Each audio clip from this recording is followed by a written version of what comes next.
Greetings everyone, here's Lodrik again, and this is a game, War in the Pacific Advanced Edition. And this is my play by email match against Xargun. You can see here, Xargun, play by email. This is a special episode. I will use the tracker, show some numbers, and maybe some like to see this. But this will not discuss any real turn events. You can also see that this is now based on turn 130, so this is the 15th April 42. Xargun is just enter his vacation trip cruise. It's a Caribbean with his wife. So I will have a 1 week new turn, and I was thinking that maybe this I can put in to talk a little about numbers and situations. I will not talk about too much what changed between this and the actual turn online at YouTube. You will see. But maybe I can first start with victory points, that you get a short overview. I mean, this is the beginning. The game always change or start roughly with A21 for the allies. Then over time, turn by turn, this is changed. So you can see that 12th of January, I was able to get the ratio to 1:1, and then it's changing to be in my favor, or Japanese favor. And out of all those turns, you can see there's not often a red number. Red numbers mean always that the allied player get more points than the Japanese points. And this is always a difference. So plus 3 points in total for the allies in difference. So, and this will have an impact of the ratio at the end. If allies and Japanese both get 100 points more, then at the end there's a 0 because there's no difference. And the last turn I uploaded today was, I think, 3rd of April would be this one. Could be this one. I don't know. Sometimes the game is flipping here. I don't know if the game will calculate with these points, because at the end of the turn you enter a new day. So I guess it must be this one, because you get the points from the day from 3rd of April. And this must be related to the losses of ships, I would guess, and the troops. But you can check the turn and you know what happened at the time. So air losses overall, you can see here the numbers. This is still a little in favor for the allies, but a 1:1 kill ratio at the end is still a victory, I would say, for Japan. The question is how you achieve these numbers. Xargun is more or less not using his outdated aircraft. He don't fly with Buffaloes or with his Dutch old B-18 bombers or B-10 bombers. So he holds his old back, and he only uses more or less first class airframes. If a P-40E is a first class airframe. Good. Day losses, total air losses. So you can see this is now for everyone. Maybe I do this only for Japan first. Total losses, So my highest loss, this is all related to Singapore airstrikes, Mandarin airstrikes, and China bombardment, I would say. So this is all, heavily related to flag losses. You can see the flag losses are high, but flag losses and ops losses come hand to hand. So if your machine is maybe damaged but can return to base, pilot survive, but airframe is ops loss.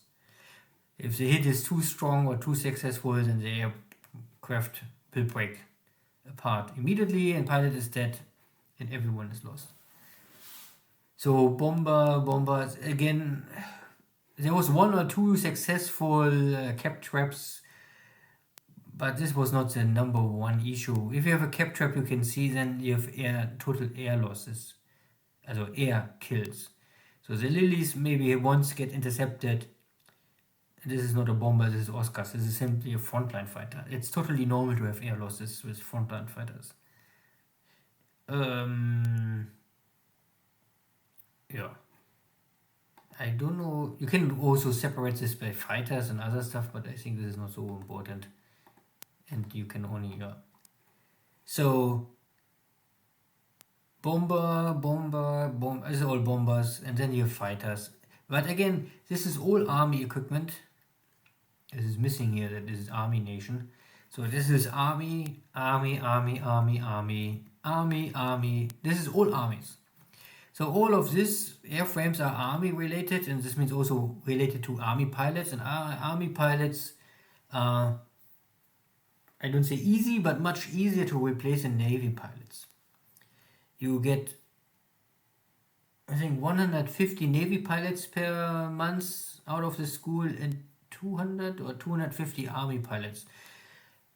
Not a big difference, but it's still possible. And navy pilots, carrier operation will consume pilots. So if your carriers consume a lot of pilots and you don't have many pilots left for other air wings. So I try to use army pilots wherever it is possible. So this is all army, and then you have already this is all navy. Navy dive bombers, navy fighter pilots. This is army torpedo bombers, and they will die. Or yeah, it's simply not possible to avoid carrier airframes not to lose. Against enemy, British, American flag is simply so strong that every attack you will automatically have flag losses and ops losses. And later, if the enemy have also strong cap fighters, then yeah, even more losses. But overall, I would say it is okay, nothing too crazy. Lilies and Sellies are of course the better airframes. Sonia, Ens, I not really care too much. I would change them anyway. Yeah, but this is all. So, and for the allies, to compare this, Buffalo 1, this is a British Buffalo. Hudson 1,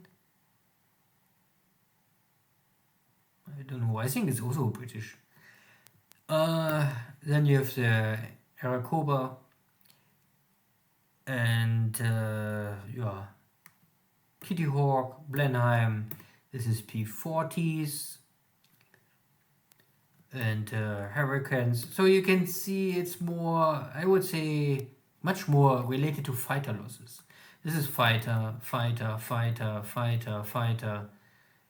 And here, for again, fighter. This is also fighter. You can see Xargun is not losing too many airframes of this bomber force. This is, but it's related to, he don't strike where I am strong with my own fighter's cap. So he really only attack where he can be sure that normally there's no enemy fighter. So, and he's holding back maybe also with his strategic bombardment campaign. The B-17s not really too active up to now, but we are mid of April, so I don't know if he's maybe holding back and waiting that he have maybe 100 B-17s and then he strike me with one big sweep, and then I'm totally off the map and destroyed. I don't know, we will see. But this is more or less here the allied losses. These are all here small fish. Ship sunk. Let's start with Japanese. And if I start this by victory points, hard to say.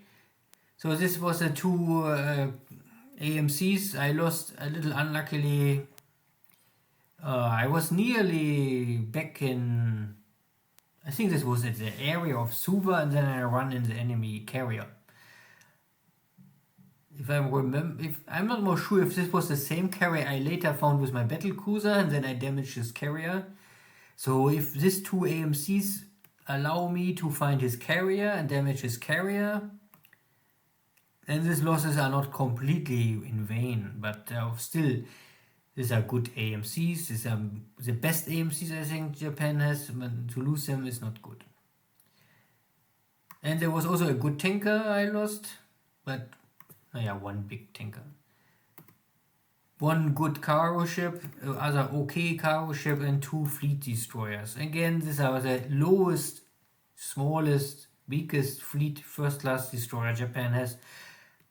But they are more or less all the same. If they have 7.8, 10 points, all the fleet destroyers, later with the upgrades, the equipment is nearly equal. So you can only say they are first class destroyers, and it doesn't matter if they have 7, 8, or 10 points value. So losing 2 of them is not good, but they are acceptable. For all the operations I run so far, I think this is okay. Some losses of standard cargo ships I consume always for this little rough landings against 9-inch. What do you want to do? There was a Fuji. It's an APD, but the weaker APDs, second class, third class destroyer, you can call it. I'm not. Yeah, I don't really be too sorry about this. Some patrol boats. I'm not so sure why they call here with 4 points. So far I know they are normally 3 points. This standard this is at Pearl Harbor. You start with 5 of this mid-sized submarines, and 2 of them was able to score a hit. That is okay, and the mini car tanker also went down. It doesn't matter. Plus other equipment, but at the end, yeah, you don't must mine your ships direct. I mean, you want clear the minefields, but not hit the mines. But yeah, you can happen. Overall, for mid of April, I would say 2 fleet destroyers is what really hurt, plus the tanker and the 2 AMCs. As other players watch other games, Jochen and Luca or Frederick, and then there are many other games now at YouTube. You can compare what is better, or if this is now good or bad. For the Allies, yeah, similar to this air fleet or air force of P-17s and other equipment, Xargun holding also most of his fleet back. At the beginning he attempted to attack me, then he had his near losses of his fleet carrier, and after that I think he was much more passive. So I was only able to sink 1 heavy cruiser, 1 light cruiser, that is for sure. And after this you have a lot of higher value ships, but they are all APs, AOs, tankers, support ships. So this is all civilian equipment, many of them, and some good, better submarines. But not really fighting equipment. Here's a bunch of submarines. So if I only check a submarine, I can do this later. And more cargo ships, some destroyers, but not the big amount of destroyers, I would say. Good is the amount of APs I was able to sink. These are Dutch APs, they are not so long range, but they still have capacity. And a lot of small equipment. I mean, this is all 1.2 point ships, I mean, doesn't matter. And if I check this now by submarines, so this is the Dutch short-range submarines. This is the short-range American S-boats. This is this is a normal fleet boat. And then you have, I think, this longer range fleet boats. I think there's an upgrade, I'm not so sure. And this is this is a good Dutch submarine. They have also 2 types, similar to everyone has this short range submarines and long range submarines. The Japanese of course have even more subtypes. Good.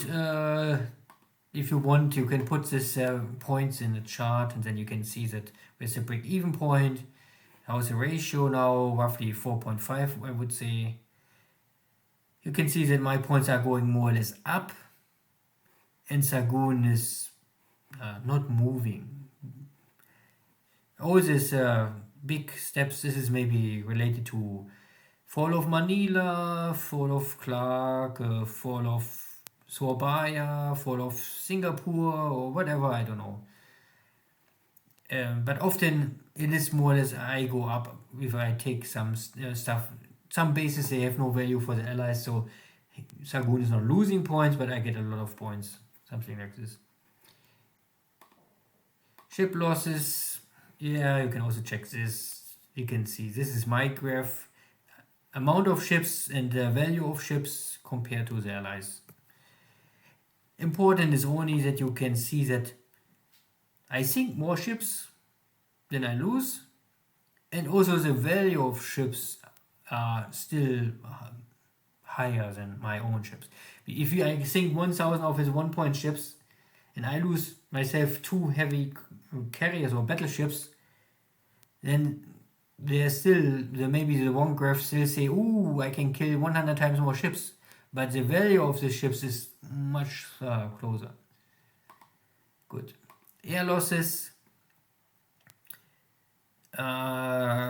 Yeah, here's a little. Now I lose still more than the allies. At the beginning I was in favor, but at some point here you can see the break-even point at turn 65. And there was some days I had really losses. Maybe here a cap trap, maybe here was a cap trap, or this was flag losses over Bendoing, Singapore. And sometimes I'm more successful, and you can see that the allies losing a lot of aircraft. Yeah, then this is total number and this is daily ratio. Good. So much for victory points summary. Oh no, there's nothing really important to see. Industry, maybe. Here's a report. You can see my points. This is more or less, this are the pool points, and this is daily production.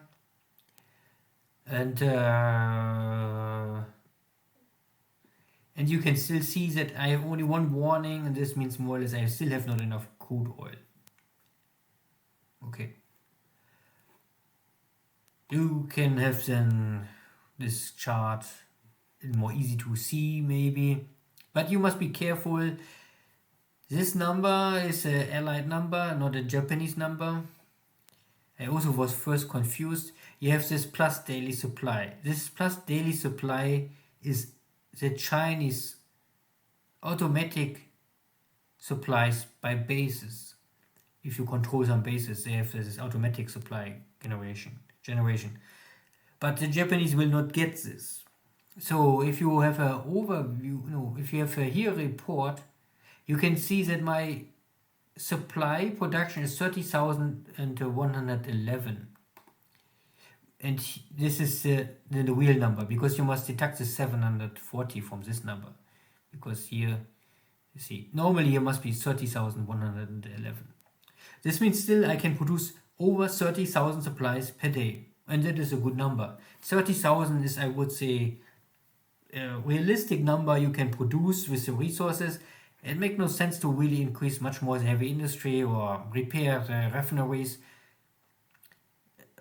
The refineries, before I always repair all the refineries, the problem is you never have enough crude oil. So, yeah, but, yeah. So how many days I need? I lose now every day roughly 3,000, 3,500. If I repair all these centers, I think I can come down to under 3,000. So I have I have over 3 million tons. So if I have, then I have 1,000 days. 1,000 days you can say as 3 years. In 3 years I will run out of oil, and then my refineries will partly stop production. But I think this is okay. But it makes no really sense. If I increase here the production, then it's maybe not 3 years, and I maybe have already after 2.5 years not enough crude oil. So yeah, only again to understand the relation. And okay, and I mean, the fuel you see here is related only for feed the heavy industry. This means this surplus of over 10,000 tons I can use for my navy. Up to now, depending always how many ships you move around the map. But you can see here the last turn, or I think it's, I don't know if it's really the last turn or the last 5 turns or 10 turns. In average, I consume nearly 20,000 tons of fuel. So I run my navy too much to really feed it. But this is to carry out battleships are moving around, so I have all my ships active. Most of my warships are active non-stop on the map. So this is why I consume a lot of fuel. But I also have still more than 3 million tons of fuel. And the moment if I say, okay, I'm running lower on fuel, then I maybe stand down my fleet and only react to allies, then I would build up much more fuel capacity. You can also see that my heavy industry points are still no issue. Maybe I can also show later other charge, but I built up a lot of airframes and engines, not really anything else, but I will produce also in the future much more engines, more airframes. So the consumption of heavy industry will increase. But I guess I still have more than enough for the future, hopefully. Manpower is never really an issue. And if I understand it correctly, you can see this new industry. This is the industry I built up by myself. This is new industry, so this is why it's called new industry. This is not repaired industry. So and I only built heavy industry. So you can see 1582. So this means I had here, roughly speaking, nearly 800 heavy industry I built at the beginning of the game. Additionally, I think you start with 7,200, so you can see roughly 800 I built more, but I also conquered heavy industry. Yeah, good. So if you want to see more, you can also have this information. This is a change of supplies. You have it in this configuration, or what is maybe more easy to see is here.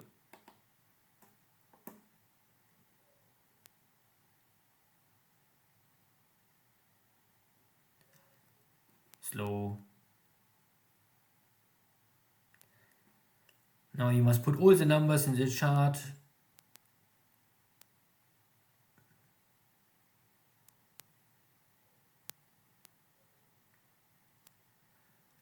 Slow.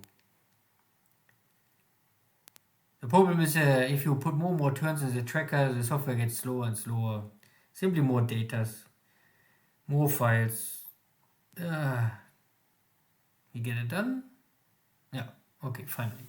So the red line is heavy industry points. No issue. So far I know this can only be an issue in 44 if you lose a lot of infantry or army units, because army units rebuilding for ground forces or equipment consume always heavy industry. This is in relation with manpower. Manpower is also no issue first in 44 if you have high losses. Or if you have high losses early on, then maybe it's also an issue. And armament, I would say, is the same. I never built any armament in the stockpile is going up. Vehicles is another issue. I increased the output by 20 or 30 in total. You can see at the beginning, if you upgrade your tanks, you have your tank can change to light tanks, and light tanks get to the next light tanks. Medium tanks have 1 or 2 upgrades. Armored cars change to light tanks. There's a lot of tanks you can upgrade, even in scenario 1. So you always empty your pool quickly. And sometimes they're really a big change of points. You can see 2,500 and I was at nearly 4,500. So in 1 turn or 2 turns I consumed nearly 2,000 vehicle points. So simply never be 0. If you are never 0, then you do everything fine. But I also don't need here 100,000 points. This means this is now Navy and the merchant shipyard points. And here's the same. Never try to be 0, but I would also never try to be over 1,000. It's waste. So if I see I come close to 1,000, I change something and then I increase some production and then it go down and then I adjust it again. And the same you have here overview for resources over time. So you can see the golden yellow line is the resources, but again this chart is for empire-wide resources. So I have resources maybe somewhere on the map, but I still have them not back at the mainland. So this is why Tokyo say, ooh, I need more resources.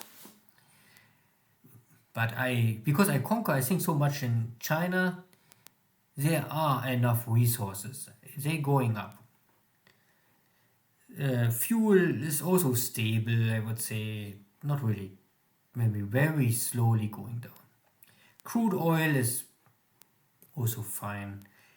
Supplies was, of course, at some point you must always say stop now. So at turn 30, I stopped to increase any heavy industry more. Or I think maybe a little earlier already. But around this turn, I think more or less the first month, the whole of December, I make non-stop upgrade heavy industry and then I stop it. Then I say it's over. Because the investment in heavy industry, you can say first after 2 years you get something out of this. You invest something, 2 years later you are break-even point, and first in year 3 and 4 you get really surplus and the benefit out of this investment.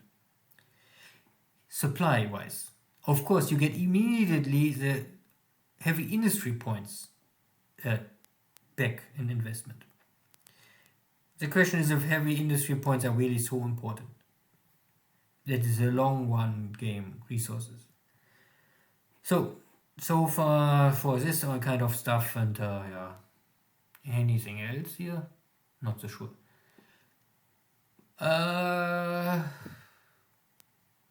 Air production, maybe. Status, building, nation. This is what is army-wise. I really have under construction and building.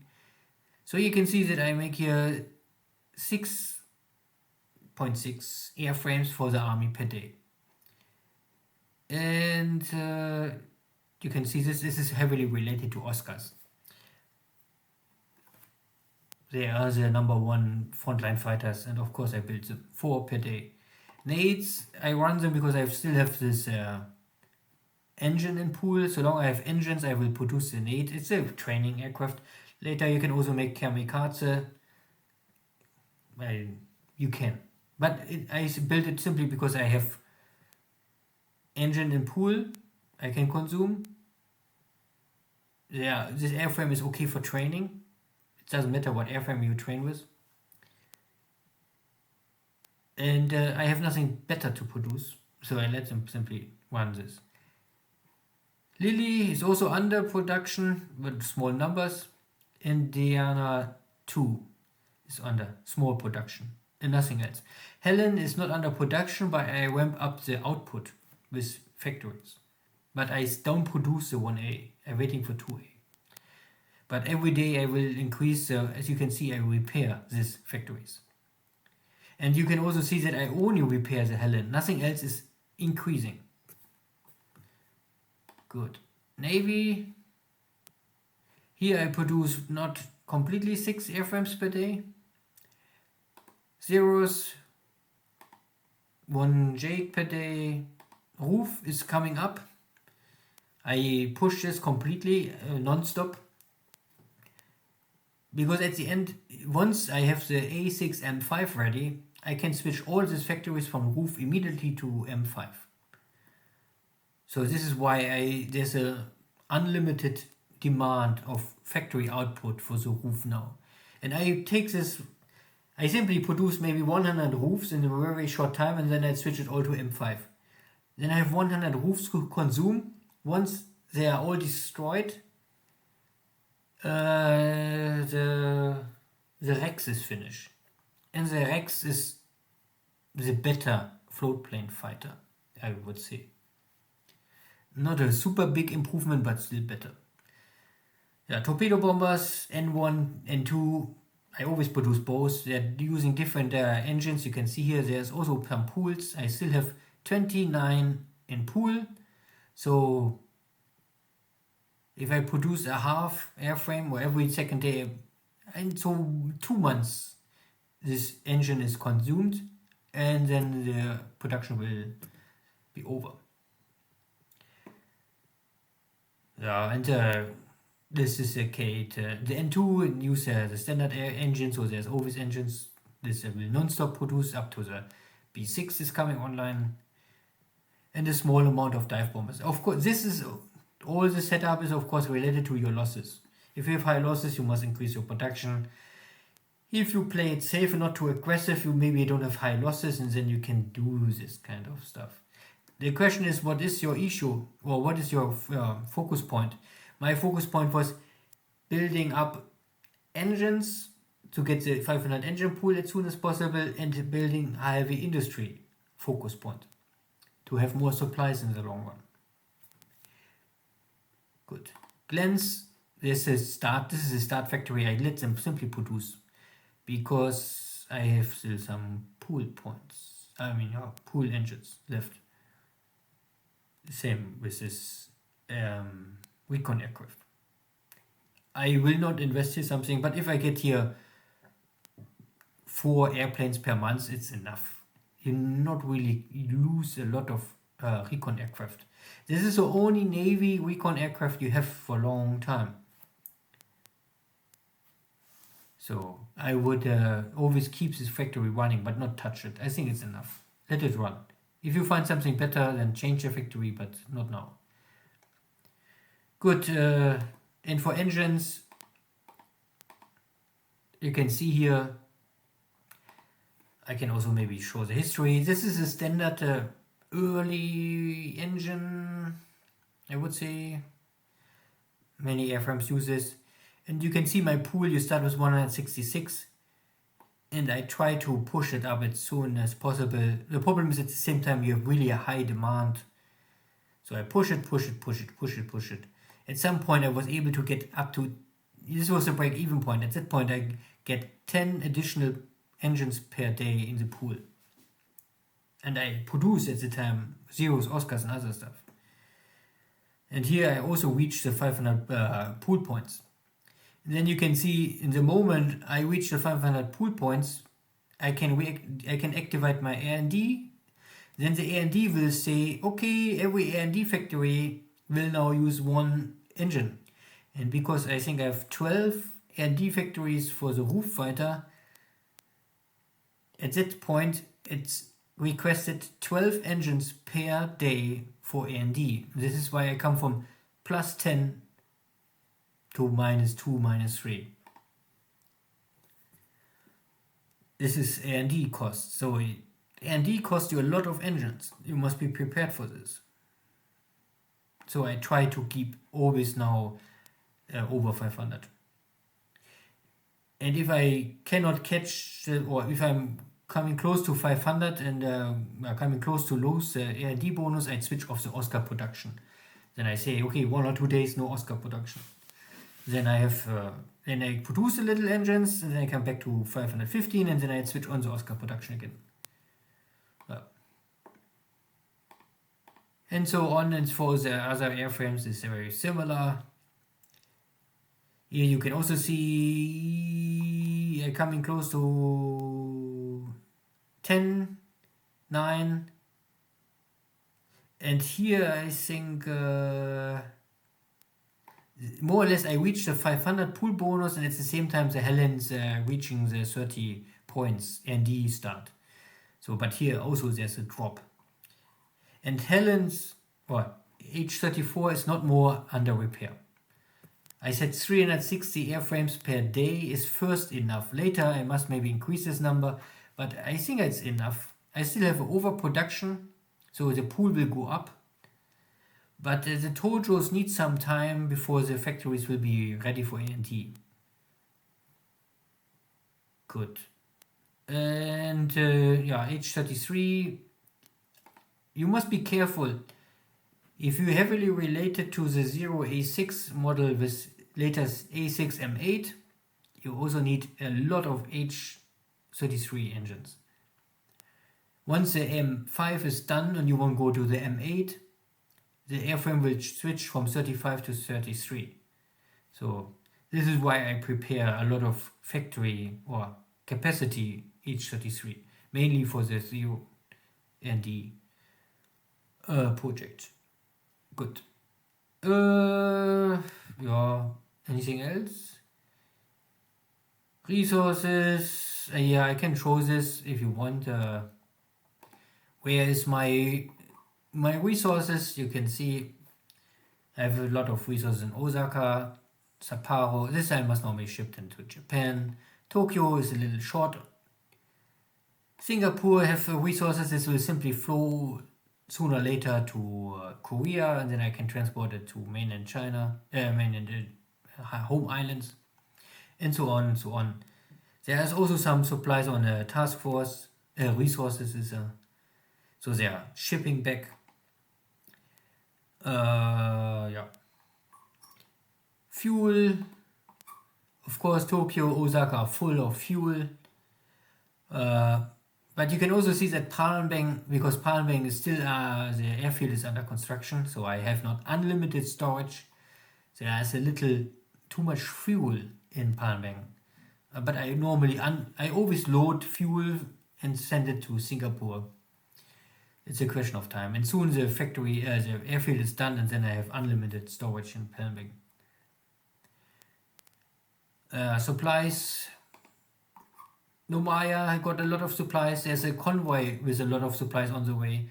And Tokyo, prepare for the next big shipping. Obviously, if I have roughly 100,000 supplies, I will create a task force and ship 50,000 or 60,000 to the location where it needed.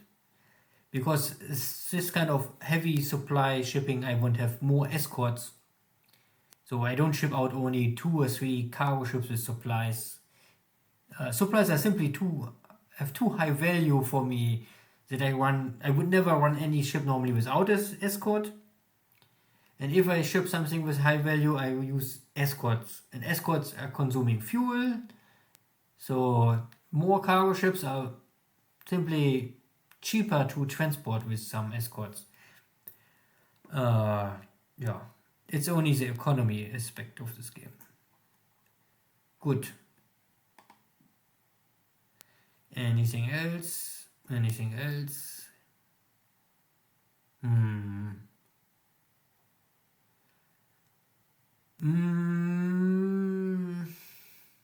Pilots? Leaders? I don't know if I can see here my pilot. Maybe if this is interesting. So my best pilot is still not reaching XP 90. Okay. And I still have no ace. Very strange. And one of my pilots was nearly an ace, gets killed. Naja.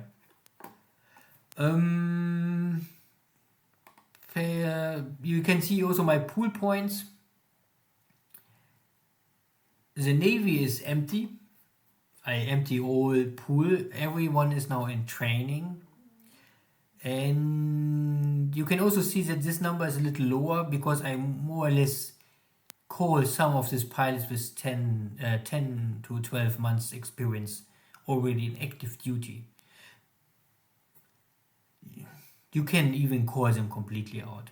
There's still a demand of 620 pilots. So there are air wings not fully equipped with pilots. If I want to equip all my air wings on the map, I need still 620 pilots. So I must call out all of these guys plus a little more here. Then I'm full. But this more or less I don't say it's backfire, but the consequence is if you call these pilots out of the school, your XP, the pilots come ready training, is lower. But of course there's this discussion, if you have lower experience, more or less it will help you to increase and learn faster skills. Good. Nothing else? Okay, maybe ships production. So ships production, Navy,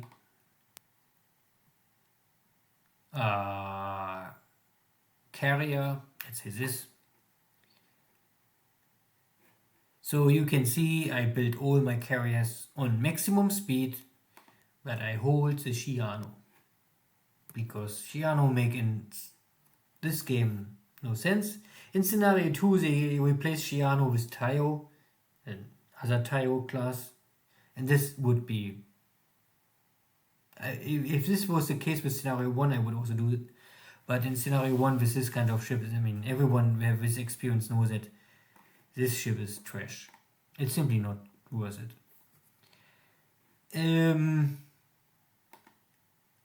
Battleships.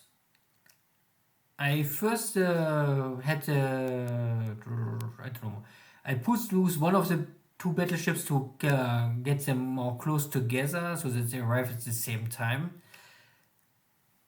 But at the end I realized if this ship will be with a base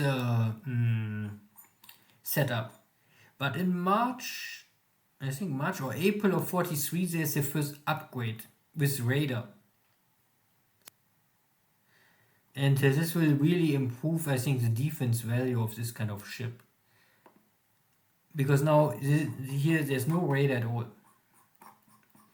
So I realized that it makes no sense to really build the ships before this upgrade is finished. So I will hold them, and if the ships both come to March of 43, I will start the construction under normal conditions. Again. But I can now more or less pause these two ships for a little time and use the points to push other ships. Mainly carriers and of course destroyers. Because destroyers are always under demand, so I push all destroyers. But because this is still not enough, I need to get more points for all this carrier. And this means I more or less stop nearly all submarines under production. I keep only the two ships now under building normal, not speed up. These are submarines with float planes. So every submarine would have a float plane I will maybe produce, and everything else I will hold and stop and maybe produce in 44. Because first in 44 Japanese submarine get radar, and the submarine without radar is very easily a dead submarine. Because the Allies have aircraft surface radar, and they detect submarines much easier and can always cripple them or even sink them. Good. I think this is all.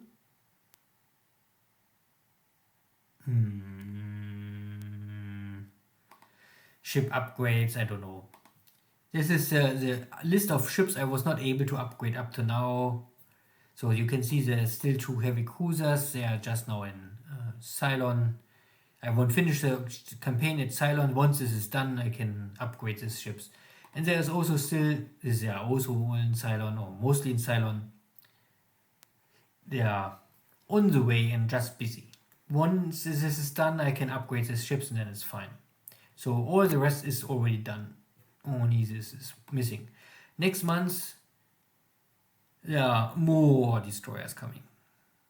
Kagero class is a 10-point ship. This is really a good. You can compare this.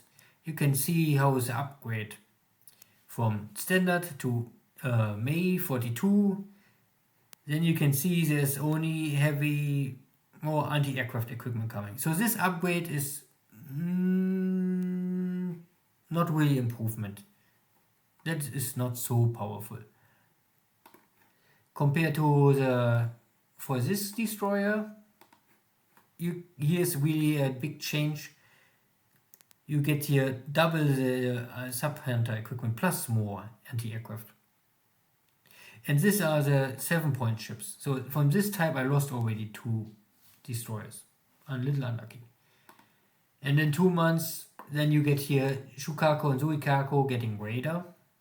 It is important for getting more interception. That you get you have more time to intercept enemy airstrike incoming. Means you have more time to battle them and lower their numbers before the strike will start their attack run with dive bombing, torpedo one bombers or whatever. So the anti-aircraft increase is not so important, more is the radar here. But you also have your other stuff. You can, in 2 months there's really a lot of stuff coming, but you must be careful. This is included in 1 month, so this overview is a little misleading. The next 2 months, not in 2 months. Good.